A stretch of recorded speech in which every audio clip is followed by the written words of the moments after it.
परम शांति। आज मैं प्रकृति के बारे में बताऊंगा। प्रकृति किसके आधार से बनती है? आत्माओं के आधार से प्रकृति बनती है। तो तमोप्रधान प्रकृति तमोप्रधान आत्माएं बनाती है। अपने संकल्पों से जो रिएक्शन आता है, वायुमंडल बनता है, लोगों की सोच से वायुमंडल बनता है, तो तमोप्रधान प्रकृति बनती है। और तमोप्रधान प्रकृति धीरे धीरे करके जो आत्माएं तमोप्रधान बन गई मनुष्य रूप में, उनको उनके कर्मों का हिसाब किताब उनको ही चुकते कराती है। प्रकृति ही सजा देती है। प्रकृति के पांच ही तत्व उनको सजा देते हैं। तो कलयुग में लोगों की नेगेटिव सोच के कारण कलह युग, कलह माना लड़ाई झगड़ा, कलह लड़ाई झगड़ा अनेक धर्म मठ पंच संप्रदाय के नाम पे, तो प्रकृति भी तमो प्रधान बन जाती हैं। पांचों तत्व इम्बैलेंस हो जाते हैं। फिर वो पांचों तत्व दुखदायी बन जाते हैं। और इतने दुखदायी बन जाते हैं तो नेचुरल कैलेमिटियाँ होती हैं और वो प्रकृति के पांचों तत्व फिर विनाश कर देते हैं, मनुष्य को खात्मा कर देते हैं। फिर सतयुग आता है, सतोप्रधान प्रकृति बनती है, सतोप्रधान मनुष्य बनते हैं। फिर सतो रजो तमो, ऐसे साइकिल चलती रहती धरती पर। ऐसी तरह सूक्ष्मोत्तर में भी भूलोक बुबुरुलोक स्वर्गलोक में भी सतो रजो तमो की इफेक्ट होती है। और जब तीनों लोग भूलोक बुबुरुलोक स्वर्गलोक तीनों लोकों में भी रहने वाले देवता, ब्रह्मांड का एक दिन माना है, ब्रह्मांड का एक कल्प में 1000 चतुर्युग होता है, 14 युगांतर होता है, 14 मनवंतर होते हैं। सॉरी, युगांतर नहीं, युगांतर तो 4 युग को एक युगांतर कहते हैं। सतयुग त्रेता द्वापर कलयुग को एक युगांतर होता है। तो सतयुग त्रेता द्वापर कलयुग भी आत्माओं के आधार से बनता है। सतोप्रधान आत्माएं होती है तो सतयुग होता है। फिर वही आत्मा बढ़ती जाती धरती पर सूक्ष्मतन से आत्माएं बढ़ती जाती। फिर आत्माएं सतयुग त्रेता द्वापर कलयुग में बहुत बढ़ती हैं, तब प्रकृति विनाश कर देती है या शंकर द्वारा विनाश करवाया जाता है। शंकर तीसरा नेत्र खोल के आग लगाकर विनाश कर देते हैं। 4 युग पूरा होने पर अर्ध प्रलय होता है। ऐसे 71 अर्ध प्रलय होने पर एक पूरा धरती पर पूरा प्रलय होता है, पूरी मनुष्य सृष्टि खत्म हो जाती है, उसको मनवंतर कहते हैं। और ऐसे 14 मनवंतर होने पर कल प्रलय होता है। तीनों लोग भूलोक बुबुरुलोक तीनों लोग खत्म हो जाते हैं। विष्णु सूर्य में प्रवेश करके 12 सूर्य की अग्नि पैदा करके तीनों लोग जला के भस्म कर देते हैं। और ऐसी तरह महाकल्प प्रलय में पूरा शिव सूर्य में प्रवेश करके पूरे ब्रह्मांड को काल अग्नि में जलाकर भस्म करते हैं। ऐसी तरह महाकाल प्रलय में महाशिव महाकाल बन के अनंत कोटि ब्रह्मांडों को अपने रोम रोम में वापस समा लेते हैं। तो कहने का मतलब ये प्रलय अर्ध प्रलय पल क्यों होता है, किसके आधार से होता है? आत्माएं जब तमोप्रधान बन जाती हैं तो उसका रचयिता जब कंट्रोल नहीं कर लेता तो उसका विनाश कर देता है। तो आत्माओं के आधार से ही ये ब्रह्मांड चलता है। ब्रह्मांड में ये सतो रजो तमो 3 स्टेज होती हैं। तमोप्रधान स्टेज होती है मृत्युलोक में, और रजो प्रधान स्टेज होती हैं देवताओं में, और सतो एकदम सतो तीनों गुणों से भी ऊपर, त्रिगुणातीत 3 गुणों से भी ऊपर निर्गुण निराकार बनती है। तो निराकारी स्टेज में परमधाम में आत्मा निराकारी बन जाती है, तीनों गुणों से रहित त्रिगुणातीत, तब निराकारी स्टेज बनती है। तो कहने का मतलब कि पूरे ब्रह्मांड का सर्जन विसर्जन क्यों होता रहता है? आत्माओं के आधार से। अब आत्माएं किसके आधार से चलती हैं? ब्रह्मा विष्णु शंकर चलाते हैं। ब्रह्मा विष्णु शंकर को कौन चलाता है? आदि ब्रह्मांड की आदि शक्ति। ब्रह्मांड की आदि शक्ति को कौन चलाता है? आदि शिव, आदि परम पुरुष। ब्रह्मांड का आदि शिव, आदि परम पुरुष। इस ब्रह्मांड को अल्टीमेट कौन चलाता है? निराकार शिव, पर ब्रह्म परमेश्वर, निर्गुण निराकार। तो निर्गुण निराकार भी, जो निराकार शिव है, निर्गुण निराकार भी क्यों पूरे ब्रह्मांड को महाकल्प प्रलय में जलाकर काल अग्नि पैदा करके जलाकर भस्म कर देता है? पूरे ब्रह्मांड को क्यों विसर्जन करता है? क्योंकि उसके पास भी पावर खत्म हो जाती है। 90% पावर खत्म हो जाती है, तब समझ जाता है कि अब 10% पावर बची है, विसर्जन करने की जितनी पावर बची है। तो वो महाकल्प प्रलय में सूर्य में प्रवेश करके काल अग्नि पैदा करके पूरे ब्रह्मांड को जलाकर भस्म हो जाते हैं। तब सभी आत्माएं खत्म हो जाती है, आत्माओं का विनाश होता है, आत्माएं खत्म हो जाती हैं। ऐसी तरह महाशिव भी महाकाल प्रलय में, महाशिव माना महाकाल, मतलब पूरी गैलेक्सी आकाश गंगा को, जितने ब्रह्मांड है, अनंत कोटि ब्रह्मांडों को अपने रोम रोम में समा लेता है। तो ऐसी तरह परम महाशिव यूनिवर्स भी सर्जन विसर्जन होता है, पूरा मल्टीवर्स भी सर्जन विसर्जन होता है। तो ये कहने का मतलब है कि प्रकृति के पांचों तत्व जो हैं वो तो कुछ भी नहीं है, मृत्युलोक है वो तो कुछ भी नहीं है। उससे ऊपर सूक्ष्मोतन भी खत्म होते हैं, ब्रह्मांड भी खत्म होता है, महाब्रह्मांड भी खत्म होता है। तो वो भी प्रकृति है ना, महाब्रह्मांड की प्रकृति है, ब्रह्मांड की निराकार प्रकृति है, अलग अलग टाइप की प्रकृति है ना, प्रकृति तो है। निराकार शिव ने जब ब्रह्मांड की सर्जन किया, सृजन करने के लिए निराकारी से आकारी बने, आदि शक्ति बनाई, ब्रह्मा विष्णु शंकर की रचना की। तो निराकारी स्टेज में भी इच्छाएं हुई, तब तो इच्छा है निराकारी स्टेज में इच्छा, निर्गुण निराकार तो कहते हैं, मगर निराकारी इच्छा तो है ना, निराकार इच्छा कि मैं ब्रह्मांड का सर्जन करूं। महाशिव की भी इच्छा थी कि मैं महाब्रह्मांड का सर्जन करूं। महाशिव ने भी एक संकल्प किए और अनंत अनंत शिव पैदा हो गए। जैसे हमारे आकाश गंगा में 800 अरब सोलर सिस्टम है, तो 800 अरब शिव है, एक सोलर सिस्टम माना एक ब्रह्मांड, तो एक ब्रह्मांड का रचयिता निराकार शिव, तो निराकार का शिव का रचयिता महाशिव है। तो महाशिव का भी नेचर तो सर्जन करने का हुआ ना, सर्जन, हम यहाँ नेचर की बात करते हैं। नेचर माना प्रकृति, स्वभाव, संस्कार, किसके किसके स्वभाव संस्कार से निराकारी दुनिया बनी, निराकार शिव बने, महाशिव निराकार बना। तो जरूर महाशिव को भी रचित करने वाला परमाशिव की प्रकृति भी निराकार होगी, भले वो त्रिगुणातीत है, मगर अंदर से निराकार में भी उसकी निराकारी प्रकृति है, निराकार में भी उसकी निराकारी प्रकृति है। जिसको हम लाइट कहते हैं उसके ऊपर माइट होती है, माइट वो प्रकृति होती है। निराकार के ऊपर माइट होती है, प्रकृति होती है, और माइट वो वायुमंडल में होते हैं तो उसको सर्जन करने की इच्छा होती है, और माइट सर्जन करने का संकल्प करती है, और ऊपर से हर आत्मा अनेक निराकारी दुनिया बन जाती है। चाहे यूनिवर्स बना हो, चाहे ग्रेट यूनिवर्स बना हो, चाहे ग्रेट यूनिवर्स बना हो, चाहे पूरा मल्टीवर्स बना हो। तो क्यों बना? जब अंदर प्रकृति भी, मतलब प्रकृति माना सोच, स्वभाव, संस्कार, निराकारी भी सोच है। पूरा मल्टीवर्स बनाने वाला का भी तो मल्टीवर्स क्रिएशन का एक प्रकृति है ना, उसकी सोच है ना, संकल्प है ना। बिना संकल्प तो निराकार से सृष्टि निराकारी नहीं बनेगी ना, बिना। तो ये निराकारी सोच भी निराकार प्रकृति है, निराकार प्रकृति है। जो निराकार प्रकृति माना लाइट के अंदर, लाइट माना पावर है, पावर के ऊपर एक माइट होती है, जिसको हम लाइट के ऊपर परम महतत्व से बनी होती है। तो चाहे एक कला की शिव की भी प्रकृति, चाहे महाशिव की प्रकृति, चाहे 100 कला की प्रकृति निराकार प्रकृति, चाहे 21 कला की निराकार प्रकृति, चाहे 1 करोड़ पेढ़ी वाले की निराकार प्रकृति, चाहे बेहद की निराकार प्रकृति, सब प्रकृति। तो जहाँ लाइट है वहाँ माइट है। लाइट के ऊपर आवरण जो एक होता है, लाइट का पहला आवरण होता है माइट, जिसको हम लाइट की प्रकृति कहेंगे। तो प्रकृति स्थूल, सूक्ष्म, निराकार प्रकृति, महाप्रकृति, महाशिव की महाप्रकृति निराकार, 100 कला की निराकार प्रकृति, 1 करोड़ पेढ़ी वाले की निराकार प्रकृति, बेहद की कला की निराकार प्रकृति, ये सब प्रकृति प्रकृति प्रकृति प्रकृति से ही सब कुछ सर्जन होता है। तो प्रकृति का अति सूक्ष्म बात मैं बताता हूँ, अति सूक्ष्म। हमेशा सोचो निराकारी प्रकृति भी है, निराकारी प्रकृति ही संकल्प चलाती है, तब निराकारी सृष्टि भी बनाती है, और निराकारी से फिर आकारी और साकारी बनते हैं। निराकारी दुनिया, हर ब्रह्मांड में निराकारी से आकारी, आकारी से साकारी, महाब्रह्मांड, चाहे कोई भी कहीं भी रचना हो, चाहे तो क्यों बनी, कैसे बनी, ये बहुत बेहद की बात है। चाहे 1 करोड़ पेढ़ी वाले ने भी जो सृष्टि बनाई, कैसे बनाई,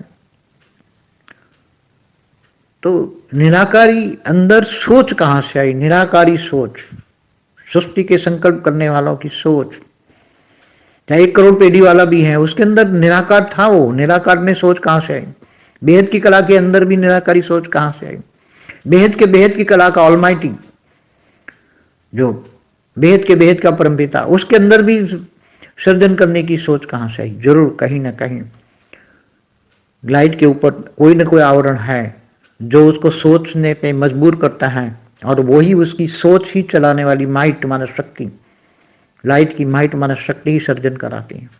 इसलिए हमेशा देखोगे तो शक्ति ही सर्जन, हमेशा हर जगह शक्तियां ही, जय ब्रह्मांड को चलाने वाली ब्रह्मांड की आदि शक्ति, वो भी ब्रह्मा विष्णु शंकर द्वारा काम कराती है। महाशक्ति, महाब्रह्मांड की महाशक्तियां, वो भी महाविष्णु महाब्रह्मा द्वारा पूरे महाब्रह्मांड को कंट्रोल कराती हैं। महाशक्ति अनेक रूप धारण करके महाब्रह्मांड को चलाती हैं। ऐसी तरह परम महाशक्ति यूनिवर्स को चलाती हैं। ऐसी तरह 100 कला की शक्ति पूरे मल्टीवर्स को चलाती थी। मगर वो शक्तियों में धीरे धीरे पावर डाउन हो गया और वो धीरे धीरे उनमें शक्ति रही नहीं, क्योंकि शिव निराकार माना लाइट। और देखो हमेशा परमात्मा, परमात्मा किसको चाहिए? कला की परमात्मा हो, चाहे एक कला का शिव, एक 8-10 कला का महाशिव, 16 कला का परम महाशिव या 100 कला का परम परम परम परम महाशिव। तो निराकार शिव होता है, निराकार शिव, सत्यम शिवम सुंदरम। तो निराकार शिव भी शक्ति के बिना अधूरा कहा जाता है। कल तो कौन सी शक्ति, क्योंकि अगर लाइट होगी तो लाइट के अंदर तो सोच नहीं है, लाइट के अंदर कोई कचरा नहीं है। तो कचरा कहाँ आया? बाहर का वायुमंडल का आवरण का कचरा किसमें आया? लाइट के ऊपर एक आवरण बन जाता है, वही माइट कहते हैं। माइट के अंदर ही बाहर का वायुमंडल का कचरा आता है और बाहर के वायुमंडल से माइट ही लाइट को बचाती है। मतलब शक्ति ही शिव को बचाती है, शक्ति ही शिव को बचाती है। पूरे ब्रह्मांड की संचालन करने वाली शक्ति शिव को कहती है साइड में रहो, मैं ब्रह्मा द्वारा सृजन, विष्णु द्वारा पालना और शंकर द्वारा विनाश कराती हूँ। तो उसी तरह प्रकृति ही विनाश कराती है। प्रकृति को जब लगता है कि अब ये रचना आउट ऑफ कंट्रोल है, रचना कंट्रोल नहीं हो रही है, तब रचयिता माना शक्ति, रचयिता माना शक्ति, शक्ति माना माँ, शक्ति माना माँ, क्रिएटर। चाहे बेहद के विश्व की माँ हो, चाहे एक कला की ब्रह्मांड की क्रिएटर की शक्ति हो, शिव की शक्ति हो, महाशिव की महाशक्ति हो, वो खुद ही शिव को डायरेक्शन देकर शिव द्वारा खुद ही शक्ति ही वास्तव में विनाश के कारण बनती है। इसलिए बड़े बड़े असुर जिनको कोई ब्रह्मा विष्णु शंकर भी नहीं मार सकते, उनको शक्ति ही मारती है। शक्ति के अवतार होते हैं और बड़े बड़े असुरों का मारती हैं शक्तियां ही।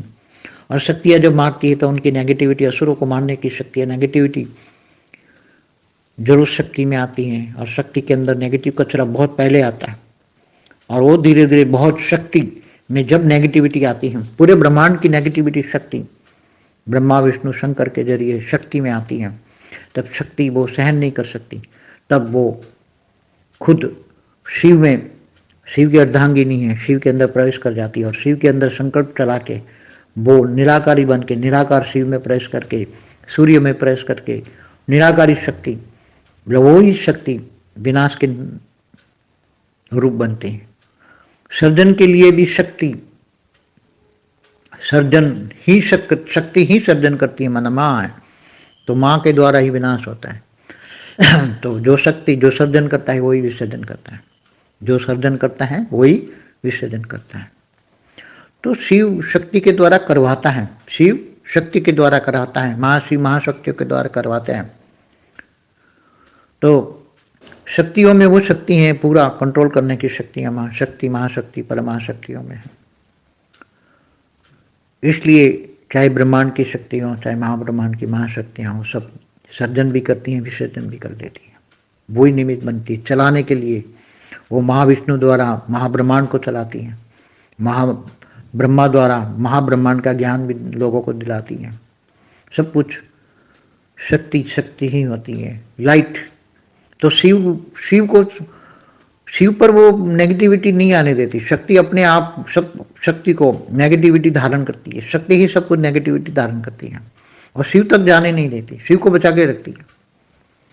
मगर शक्ति जब बहुत इतनी नेगेटिविटी आती है तो वो शक्ति भी नेगेटिविटी सहन नहीं कर सकती, तब वो सूर्य में शिव नेगेटिव शक्ति भी शिव में प्रवेश करके, निराकार में प्रवेश करके, निराकारी बन के पूरा ब्रह्मांड को वही शक्ति समाप्त कराती हैं, विसर्जन कराती हैं। और सर्जन भी वही करती है, वही विसर्जन करती है। इसलिए कायदा है, नेचुरल लॉ है, जो ब्रह्मांड का सर्जन करता है वही विसर्जन करता है, जो महाब्रह्मांड का सर्जन करता है वही विसर्जन करता है। तो ये सब बेहद की बातें हैं। बेहद की आत्मा होगी तो बेहद की समझ में आएगी, बाकी ये सब बातें समझ में नहीं आएगी। इसलिए आज 5 तत्वों की जो प्रकृति है एकदम तमोप्रधान बन गई है। अनेक धर्म, मठ, पंथ, संप्रदाय जो धरती पर आ चुके हैं और आपस में धर्म के नाम पर अनेक लड़ाइयाँ हो चुकी है, बहुत लड़ाइयाँ हो चुकी हैं, बहुत लड़ाइयाँ हो चुकी हैं। तो इतनी नेगेटिविटी धरती पर इतने फैल हो गई है कि खाने जैसा अन्न नहीं है, पीने जैसा पानी नहीं है, और हवा में ऑक्सीजन नहीं है, सब नेगेटिव वायु फैल गया। नेगेटिव वायु, नेगेटिव सोच से नेगेटिव वायु बनता है, नेगेटिव वायु, और अच्छी सोच से पॉजिटिव वायु बनता है। प्राण वायु, प्राण को जो चाहिए वो वायु, प्राण माना आत्मा, आत्मा को जो वायु चाहिए शरीर चलाने के लिए, शरीर चलाने के लिए प्राण वायु चाहिए। सूक्ष्म शरीर में प्राण वायु चाहिए। प्राण वायु अच्छा हो तो शरीर निरोगी रहेगा। वायु तत्वों में जब डेफिसिट आती है तो श्वास में भी नेगेटिव वायु जाता है, तो पूरे सूक्ष्म शरीर को डिस्चार्ज करता है, और सूक्ष्म शरीर में जब डिस्चार्ज होता है नेगेटिविटी आती है तो स्थूल शरीर में नेगेटिविटी आती है। तो मन को सूक्ष्म शरीर भी नेगेटिव इफेक्ट करती, कारण शरीर, और वो मन को कारण इफेक्ट करती है। सब कुछ नेगेटिविटी, वायुमंडल नेगेटिव सोच क्रिएट करती है लोगों की, और नेगेटिव और नेगेटिव और नेगेटिव। तमोप्रधान, लोहे जैसी तमोप्रधान आत्माएं बन गई, लोहे जैसी, इसलिए लोहा बना, लोहा बन गई, लोहा आत्माएं लोहे जैसी, इसलिए स्थूल प्रकृति में भी लोहा बना, पत्थर बना, आत्माएं पत्थर जैसी बन गई तो प्रकृति भी पत्थर, प्रकृति के अंदर पत्थर बने। तो पहले निराकारी दुनिया, आकारी दुनिया और साकारी दुनिया बाद में बनती है। मैंने कई वीडियो में बनाया, धरती क्यों बनी, सूर्य क्यों बना, ब्रह्मांड कैसे बना, ये सब डिटेल में बताया है। तो प्रकृति पे जरा फोकस करा कि प्रकृति बहुत तमोप्रधान बन चुकी है, आत्माएं जागे उठे, नहीं तो वो प्रकृति ही आत्माओं को समाप्त कर देगी। प्रकृति माना नेचुरल कैलेमिटी, इतनी शुरुआत हो जाएगी आने वाले समय में, नेगेटिव सोच। इसलिए बेहद की आत्माओं परम शांति के वाइब्रेशन डालेंगे तो परम शांति के वाइब्रेशन से धीरे धीरे शांति आएगी, और प्रकृति भी धीरे धीरे शांत हो जाएगी, और प्रकृति भी परम शांति के वाइब्रेशन में परम तत्व होंगे, परम वायु, परम अग्नि होगी, तो धीरे धीरे तत्व परिवर्तन होगा, और धीरे धीरे पूरी दुनिया परिवर्तन हो जाएगी। एक ही रास्ता है, आत्मस्वरूप और परम शांति के वाइब्रेशन। आत्मस्वरूप में रहकर परम शांति के वाइब्रेशन डालो, दुनिया बदल दो, स्व परिवर्तन से विश्व परिवर्तन हो ही जाएगा। अब महाप्रकृति का महापरिवर्तन माना महाविश्व, मतलब पूरा मल्टीवर्स बदलने का जो विधि है पूरा कैसे बदलाएगी, वो पूरी बताई हुई है कि बेहद की आत्माएं आत्मस्वरूप में रहकर अपने बेहद की कला का पावर जागृत करेगी, आत्मस्वरूप में स्थित होकर, और बेहद की परम महाशांति के वाइब्रेशन डालेंगी। परम परम परम महाशांति के वाइब्रेशन से पूरी धरती, ब्रह्मांड, महाब्रह्मांड, गैलेक्सी, यूनिवर्स, मल्टीवर्स सब आएगी, संकल्प शक्ति आएगी। बेहद की आत्माओं की बेहद का ज्ञान होगा, बेहद का ज्ञान से बेहद का योग लगेगा, और योग माना परम शांति का वाइब्रेशन फैलाना। बेहद की आत्माओं का बेहद का परम पिता से कनेक्शन माना बेहद का योग, तो बेहद का योग होगा। बेहद के परम पिता से कनेक्शन होकर बेहद की कला का परमधाम में बुद्धि से रहकर, बुद्धि से कनेक्ट कर बुद्धि से योग लगाएगा, बुद्धि से सोचेगा, बुद्धि से संकल्प करेगा, और बुद्धि का योग है बेहद का योग, बेहद का योग से आत्मस्वरूप में स्थित होकर बेहद की कला के परम शांति के वाइब्रेशन, तो परम परम महाशांति के वाइब्रेशन दूर दूर तक फैलेगा। जब जितनी आत्मा की कला का वाइब्रेशन बनेगा, आत्मा जितनी कला में होगी इतना कला के वाइब्रेशन, आत्मा की पावर से आत्मा की कला का वाइब्रेशन बनेगा, और वो आत्मा की कला के वाइब्रेशन से ही, परम शांति का वाइब्रेशन ही सब कुछ स्थूल प्रकृति को सूक्ष्म, सूक्ष्म से अति सूक्ष्म, स्थूल तत्वों को परम तत्वों में, परम तत्वों ने परम लाइट में कन्वर्ट करेगी। सब कुछ बदल जाएगा, परम लाइट की दुनिया बन जाएगी। यही है बेहद का परम महाज्ञान, महायोग। योग बल से सबको राजाई लेनी है, और जो बच्चे स्व परिवर्तन से विश्व परिवर्तन करेंगे वही बेहद के विश्व के मालिक बनेंगे। परम शांति।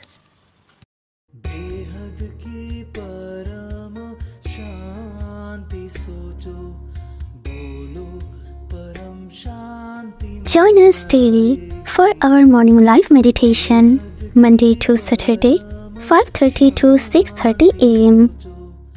Join us daily for live meditation, 10 p.m. to 11 p.m.